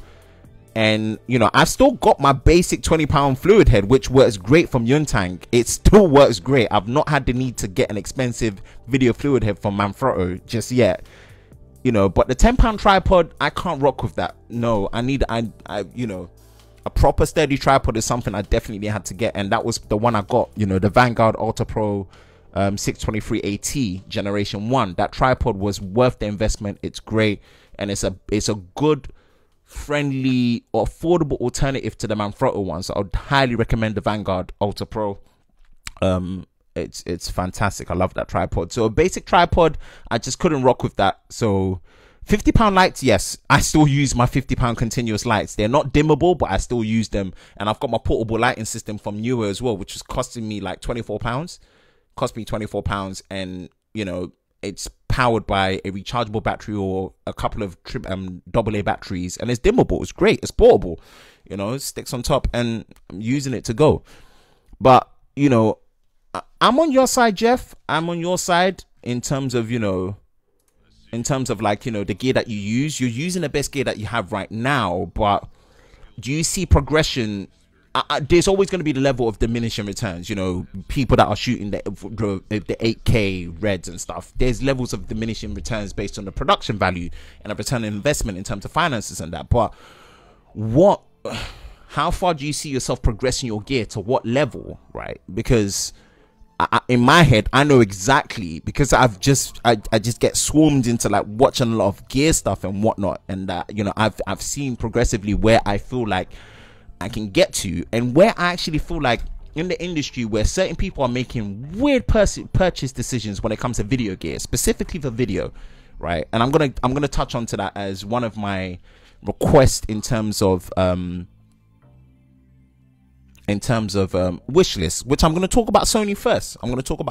Because I think Sony have 2 key cameras left that they need to release to really shape up their whole new generation Alpha series cameras, right? And I'm going to start with Sony, but let me jump into the comment section and see what's said. Don't tell me you got it in half price, because I'll find you and I'll I'll send you a link to how I got my gimbal for cheap. At some point I would like to upgrade my gear, but I'm going to take this phone camera as far as I can. Yeah, helps that I'm broke. Again, money talks. Budget is what always determines the room in which you can upgrade. This is why I was having a discussion of the gear that I've been able to invest in and progress to this level, which I'm really proud of, and I'm really happy because I feel like it's giving me that kind of, you know, production value that I feel adds rewatchability value. Yes, fine, you know, YouTube is kind of like killing my channel because I'm not as YouTube consistent as YouTube wants me to. So for my subscriber to view count, it's kind of poor at the moment, but I am trying my best to be as engaging and as regular as possible. So I will break through that barrier. I don't want to be discouraged by the fact that YouTube doesn't even send notifications to my subscribers and whatnot. You know, that's just a whole nother discussion altogether. But the rewatchability, you know, because, you know, I feel like having good production value adds rewatchability to your videos, and I think it's great that people can go back and reference their videos proudly because they know that the audio, the video, the lighting, the composition, and the production value is great to be able to reference to, right? I don't like referencing to bad videos that don't have good explanations or good engagement or good composition or good lighting or good audio or good music, or it's hard for me to really go back to it. That's just my opinion, IMO. You see, so I know money talks, the budget talks, you know, but Sony, I'm close to really loving my A6300, and there's elements I love about it, and there's elements of it that really jar my soul, but I understand where the limitations were with what they were doing with their mirrorless camera system, right? 2 cameras that are left in Sony's lineup to really shape up their new Alpha series line, right? The RX100 Mark VI has been announced, right? This leaves the 6000 series upgrade to the A6500. Shout out to Alex from Red Skull, because obviously he's not here, but he's been trolling me about my A6300 overheating, so it's going to be one of the topics that we're going to talk about.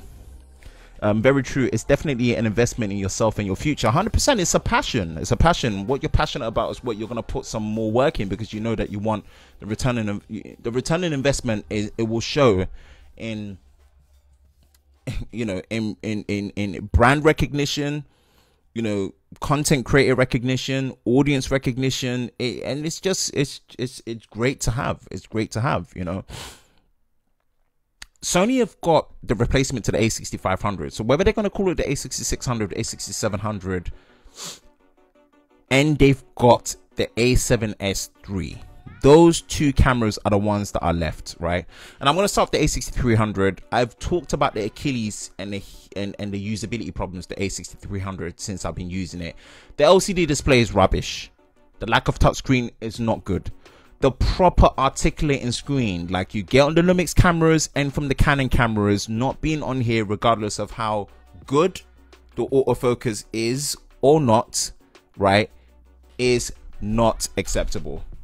It's not acceptable. I do not like the fact that I don't have a proper articulating screen on this Sony camera. I legitly do not like it. It's annoying. It's annoying. It's annoying. It's annoying. Period. Plain and jack simple, right? The battery life will give you anxieties. The battery life sucks. It's bad. It really is bad. I've had to get an extra two spare batteries, and I think I need another 2 spare batteries. Luckily, the third-party batteries are cheap compared to the official ones from Sony, but the battery life is atrocious. One. The overheating is a big problem. It's a big potential problem. Again, I've not run into that. I've updated the firmware. It does allow me to do the longer overheating time in terms of prioritizing recording time, overheating and whatnot, but it's not a good thing. It's not a good thing. Overheating is not a good thing, right? And a slightly more intuitive menu system and stuff, yes, right? The a6700 needs to have these things. They need to put the newer Z-type battery. They need to make the grip bigger to fit the new Z-type battery. They need to put a new processor in there that's able to handle being able to shoot in all modes without having to crop, without having to dim the screen, especially when you're shooting the high frame rate 120 frames a second where the screen is unusable, and in 4K whether it's 24 frames a second, 30 frames a second where the screen is not usable. They need to fix all of that. The screen needs to be visible and dim and bright like what you get when you're shooting all the other modes like 1080p 60, 30 and 24 frames. The screen stays nice and bright and it's phenomenal, right? They need to do that. They need to fix that problem. They need, Sony, you need a proper articulating screen. I get having this tiltable one is better than not having one at all, but you need to get a proper fully rotating, come out to the left when holding it behind the camera, articulating screen. You need it. Sony, for the life of me, please, for this one, do it. You need it for the a6700. You need it. You 100% need it. There's no, like, no, you need it. You need it. You need it. That's always an issue for me when I film my S8 Plus.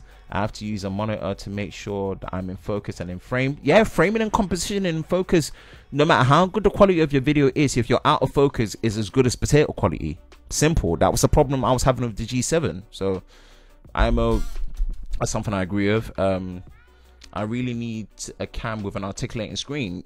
You know, your options for a camera with articulating screen is going to be the Canon M50, the Canon 200D or the SL2, give or take, you know, what region you're in. You've got the Panasonic Lumix G7, you've got the G80, the GH5. Those are your hybrid cameras with proper articulating screens that you can frame, use to compose yourself.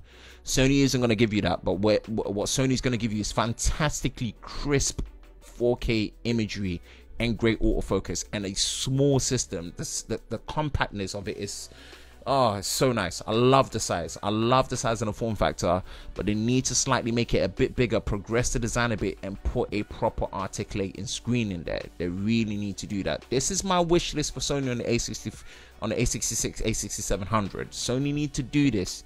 They really need to do this. It will make such a big difference. Like, the difference maker is gonna make is gonna be phenomenal, and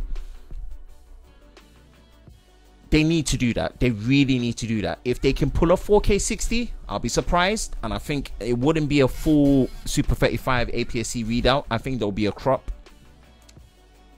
I'll be hopelessly optimistic if they can put 4K 60 in the A6700. I doubt it, but I'll be hopefully optimistic. I think Roger's using a G7. He's using a G7. He's using a G7 with a native f1.7 aperture lens from Panasonic, 25mm. So because obviously it's an f1.7, it's a micro four thirds sensor and it's 2x crop. The 25mm is actually going to give him a 50mm equivalence, which is perfect for B-roll. 50mm is the best focal distance for B-roll. This is why his B-rolls are crispy. And the f1.7 aperture, man, the bokeh. And the fact that he shoots a lot of B-roll, he doesn't really do talking head videos. He doesn't have to worry about autofocus. He pulls manual focus regularly. He's probably got a great fluid head. It's all about how you frame and just do those shots. It's simple. It's the key is in the simplicity of getting great shots first to make the editing sequence. If you go back, and this is not me taking any credit away from Lord Crispy himself, right? But that's what makes watching him so satisfying, apart from his James Bond voice. Hey guys, Roger here. It's the simplicity and the fact that he's taking so much time to prepare those shots that it looks easy. It's the preparation process. And the fact that the gear, this is what I mean about the gear matters. The type of lens that he uses makes it really, really good. The type of fluid head that he's using is probably a high quality fluid head that has great minimal resistance to be able to actually get those smooth pans through, right? It helps. And I even told him that, you know, he needs to progress to something like a GH5 because it's going to give him 4K 60 frames a second to be able to do slow motion in 4K. You know, I need a macro lens for my Sony for close-up B-roll. I'm still learning couple tech. Thanks for joining the live stream on the Periscope side of things on Twitter. So I'm talking to people on Periscope as well. I'm still learning the lens collections on a Sony E-mount, so I'm probably the wrong person to ask when it comes to macro lens that you need.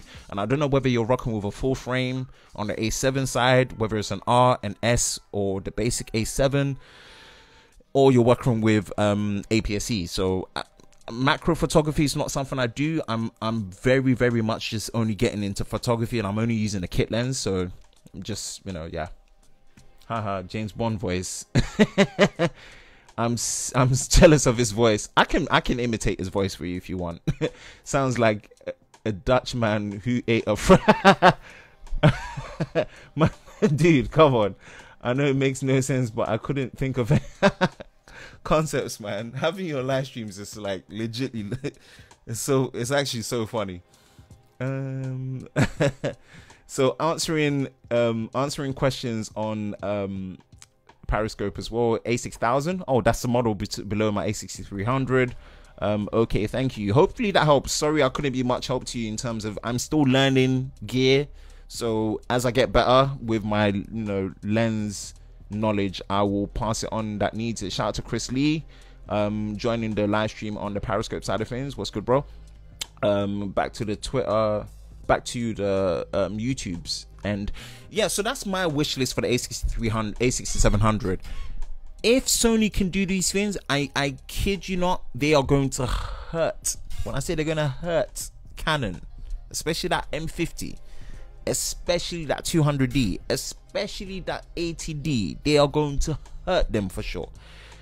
They're going to hurt them. They're going to hurt them. They're going to hurt them. That will be the best all-around compact hybrid shooter in terms of affordability, right? And I think it will even do a lot better than the A7 III just because of those vlog and all-encompassing package. That way you could go without actually having an external monitor. You can go without actually having a battery system externally to record for longer and also fix the overheating. All these things will make it so much better to have a nice, more run and gun guerrilla style as well as in studio use case scenario system. So the A6700 needs to have these things. It really needs to have these things, right? So that's one of the let me step back and step back. Y'all know me like that. Hit while they all in my ear jumping a whole bunch of I ain't trying to hit Shout out to the old school Ludacris fans when he had the cane rolls and the afro. Let me reframe. So that's my wish list for the A6700. Now the Sony A7S III. Oh, the granddaddy, the Sony A7S III. Here's what Sony need to do to really compete. So the A7S III needs to move to a phase detection system. It does have good autofocus. What it's like the black sheep of the Alpha series. It doesn't have a phase detection system. It uses contrast-based detection system. They need to move their phase detection system one. Yes, it's still going to be full frame. Again, fix the battery life issue. Put a touchscreen on there. Make sure the screen doesn't get dim. They need to put a full-size HDMI output, like what you get with the G7. So, like what you get with the GH5. The GH5 has in a Panasonic Lumix G9. The full-size HDMI 2.0 output will allow it to capture and record externally in 4K 60 frames a second and higher. Actually, 4K 60 frames a second, not higher. Apologies. That's going to be SDI. They need to do that. They really need to do that, because this is my consensus. The A7S III is going to still be a low light beast. Rather than a 24 megapixel sensor, it's going to be 12 megapixel sensors, which is going to be still enough for 4K and even downsampling. It's going to be enough for 4K because 4K in itself, if you're looking at ultra high definition in the 16:9 aspect ratio, 3840 by 2160. Again, sorry, I'm talking a lot of numbers and stuff. Rather than the DCI, which is the digital cinema incentive, 17:9 aspect ratio of 4960 by 2160, 4096 by 2160 resolution. That in itself, it's 8.3 megapixels, right? You're working with that. Internally, the A7S III has to do 4K 60 frames a second. They cannot afford to bring that camera out and it's not able to do 4K 60 frames a second. It needs to be able to do a good bit rate of 4K 60 frames a second. We're talking about 150 megabits per second in terms of the data bit rate, and also 200 megabits per second. It needs to be able to do that. It has to be able to do that. Where the caveat is going to be is internally, in terms of the chroma subsampling and the data information when it comes to color, it will not do 422 and it will not do 10-bit internal. I just don't think Sony have got the processing power to do that. Sony make the best sensors, and a lot of these companies actually, minus Canon, I think, outsource their sensors from Sony, which is no surprise, right? But Sony processors have become a lot better, but I don't think they have as good as processors as what Panasonic have in their cameras. I don't think it's going to be able to have the processing power, and I actually think the 4K 60 frames a second video shooter mode will not be a full sensor readout. I think it will actually crop to super 35 millimeters when it comes to the the APS-C size. I think it will crop into that mode to be able to deal with that, so that it's less of a sensor readout to process the information. But then what you're going to be able to do externally with something like an external recorder from Atomos, right? You're going to be able to actually do 422 recording and do the 60 frames a second and do the 10-bit color externally. But they need to put a full-size HDMI out. They need to put it out. Couple Tech A6700 has to be cheaper than the A7S III, but right now, which makes me wonder, I think the A6500 is such a poorly priced, it's not good value. It's not good value. Sony are almost going to be competing with themselves in this area, Couple Tech, where they need to really be careful how they price it, because if they don't price the A67 right, people are still going to be jumping up to the A7S III. So the A7 III, right? They're going to be jumping up to the A7 III. So the pricing on that A6700 is going to be the hardest thing that they're going to pull off, because that A7 III is so well priced. This is why the A7, what people don't realize is the A7 R3, which is the 42 megapixel one for photography, which is also still a beast for video because it doesn't have any crop mode when you're shooting any form of the video modes, whereas the A7 III has a 1.2 times crop when you're shooting 4K 30 frames a second. Mind you, it's still a lot bigger than APS-C, but it's still a crop where you don't get that crop in the A7 R3. That's another thing they don't tell you, right? So in a lot of ways, in terms of videography, your A7R III could in some ways be better than the A7 III, but you're getting the ability to have high resolution 42 megapixel photography, which is awesome. More resolution, especially on a full frame sensor. Hell yeah, you want that. If you can get that, that's crazy, you know. But personally, I just don't think the A6500 is priced well at the minute, even used. I think £1,100 just body alone is, I don't think it's good. I don't think it's good. So A6700 is going to be something that's going to be hard to price for Sony at the minute. Gotta go back to editing. The hustle never stops. Thank you, Jeff. Thank you, Ohefe. Thank you for stopping by. I always appreciate it. I'm going to be ending the live stream soon. Once I actually go through all my, you know, requests from what I want from these smartphone manufacturers. So Sony are doing a great job. You know, the A7R III body was 3,200. It's now slightly under £3,000 if you're just buying the body. And I've actually seen A7R III body only for £2,300. Like, and now that I'm getting into photography as well as my videography outside of YouTube and doing other gigs, I want the A7R III because I want that versatility of having that extra resolution for photography on a full frame sensor. That's just gonna be beast. But yeah, the A7S III, this is what I think Sony's gonna do to compensate for the fact that the processing power isn't gonna be that powerful enough to handle a full frame sensor readout at 4K 60 frames a second and do an internal 422 10-bit color. I just don't think it's going to be able to do it. It's going to be 420 8-bit color, 4K 60 frames a second, up to 200 megabits per second, and it's going to be a super 35mm crop, which is fine. All the movie cinema cameras are all super 35. That's okay, but they need to put a full HDMI 2.0 signal out where you can do the 422 external recording in 10-bit at 4K 60 frames a second to an external recorder. They need to do that. They have to do that. Have to put a touch screen. If they don't put an articulated screen on there, I can forgive them because Sony are weird like that. They do that stuff. So I don't think they'll put a proper articulating screen. They need to put the new Z-type batteries in there to make sure that the grip is bigger, the battery's bigger. New processor that's in there's not meant to also overheat, so they need to fix that problem. They do all of these things, dual SD card slots to make sure that you're recording in redundancy. All these things matter. They need to put down the A7S III. So that's my request. Totally agree, but right now the best value, A7S III.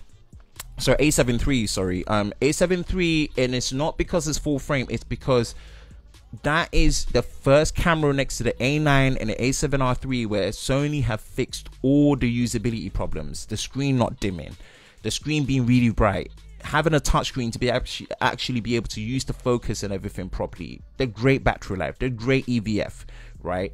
The no overheating, the no cropping, literally in slow, like it fixes all the usability problems. The dual SD card slot, it fixes all the usability problems. So if they can do that same for the A6700, fix all the usability problems that they've been having all the way through their alpha cameras that have been fixed on the A9, the A7R III, the A7 III, fantastic. Panasonic. So Panasonic, I think Panasonic are doing the best for hybrid video shooting at the minute. It's, I talked to Stephen Potter about this, you know, Mr. Super User 2 himself on Twitter, and I was against the GH5S because I thought it was a step back because they took away the in-body image stabilization compared to the GH5. But I think the GH5S is the better camera. You get vlogging, you get amazing low light where they've proved that low light is not a problem on a micro four third sensor. They've proven it, right? And the color science is a lot better. And you get vlog installed so you can have a flat color profile. And you get 240 frames a second in 1080p. And you have an amazing operating system, you have amazing battery life, you've got amazing connectivity, you've got a fully articulating touchscreen with a bright screen, a great EVF, like all of this. But what is the biggest problem? What is the Achilles heel to Panasonic cameras? The autofocus. Panasonic, you wouldn't need to do anything else. if you just brought out a GH6 with the same features as last year, one, you'll still be ahead of everyone. Fix your autofocusing system. It is important for hybrid shooting, right? Maybe not on a cinema level like what you have in your EVA1, but fix your AF system. Leave contrast detection autofocus system alone. Move to phase. My smartphone focuses quicker and more consistently than your Lumix cameras. It is not a good look. People that say autofocus doesn't matter, I think it's just such a lie. Autofocus matters. Of course, in certain scenarios, you're going to be pulling focus, but autofocus should not be something in this day and age that takes a backseat in something that is so expensive. And I have full faith you're going to be able to do it, because you have the best autofocusing system on a contrast-based detection system on any of the cameras, and that's with contrast, right? Fix it, please, for the life of me. Like, I love your cameras. I love what they stand for videos. All the video assist features that you have built in makes you not require anything else externally to work with it. You know, you can get away with not having the monitor. You don't need an external battery, because the battery, you know, and also charge over USB like the Panasonic G9, please. What they need, what you guys need to do is fix the autofocus system. But my predictions for the GH6 as their flagship video, it's going to be able to do 4K 120 frames a second internally at a 42 10-bit color. It's going to be able to do that. 100% agree. Minimum is going to be able to do is 4K 96 frames a second. But I reckon they're going to be able to pull off 4K 120 frames a second. Panasonic have the best processors in the camera for video. The video processing in terms of like what it can do with encoding and decoding is absolutely phenomenal. I'm actually seeing 1080p up to 480 or 360 frames a second if they can pull that off. I believe them to be able to do that. And the autofocusing system, they have to move to phase detect, and I think that internally, you know, you'll be able to do the DCI Cinema 4K at a high resolution one, and also 42 10-bit color, not just in 24 frames a second, but in 30 frames a second, and I think even in 60 frames a second, and I think it can happen. So that's my, you know, my request to Panasonic. Please fix this, make the GH6 it's gonna be great. And Canon. Let's come back to Canon. Canon need to make a full frame mirrorless camera. You know, the M50 is a start. Canon, you need 4K.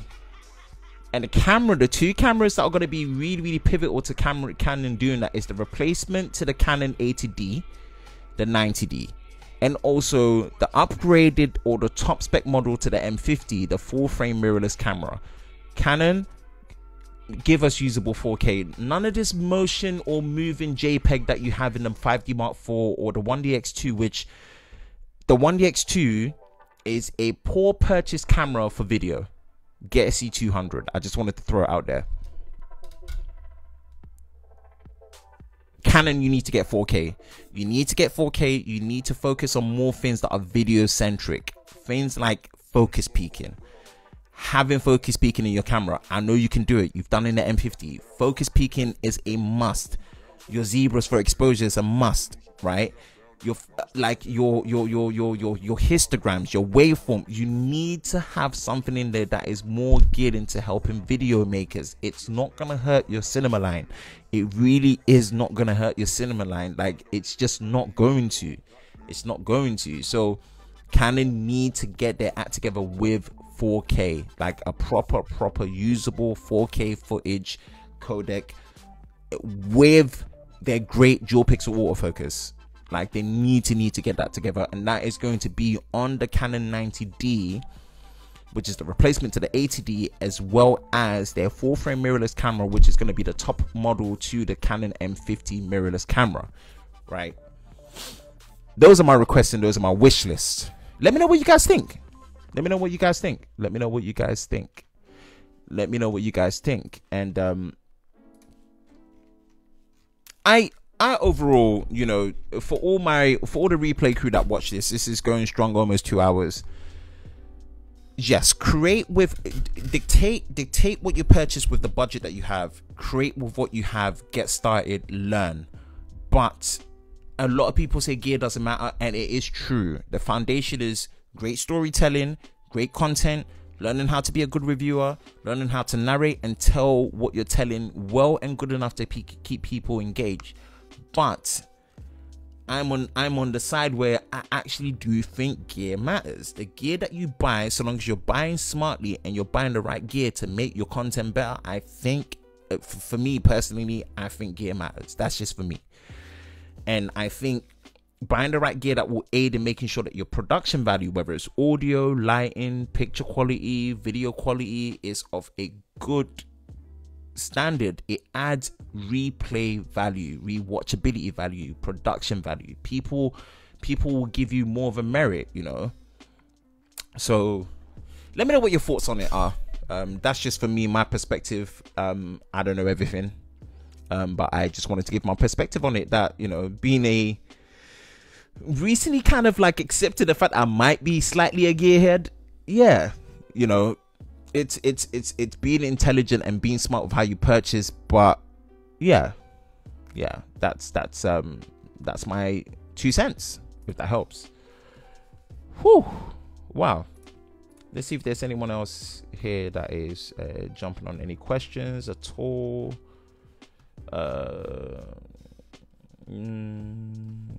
This Chrome extension for managing chats on live streams on Periscope is so much better. Oh man, awesome. Chrome extensions. I think I'm gonna be closing out this live stream. I will be closing out this live stream. Thank you for all that have joined the Monday night live stream. Let's see what's good.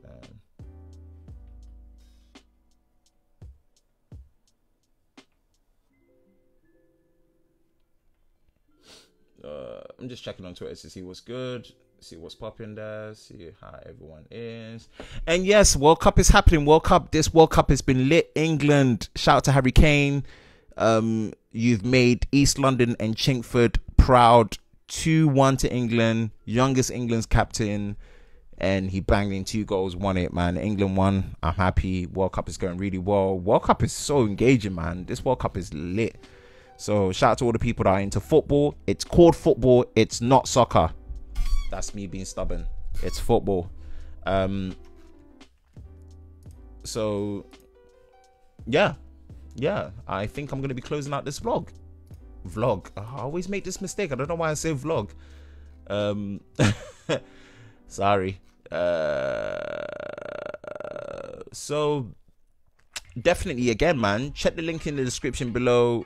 Follow me on socials, and yeah, hit me up and I will engage with you. And watch out for the next video that's going to be dropping. Hopefully the Lumix G7 should be coming in-house either tomorrow or Wednesday, and I can do something together and throw a comparison together for you guys so you can see it from a vlog's perspective, as well as my gimbal as well. Hopefully the gimbal should be coming through very soon. And then the field monitor and the Sigma lens. Oh, it's gonna be a toughie. But I will keep you posted, and I'll do vlogs relating to gear and anything else that I'm gonna be doing in terms of day in the life on any smartphone or mobile products. Thank you for joining this Monday night live stream of Gear Talk.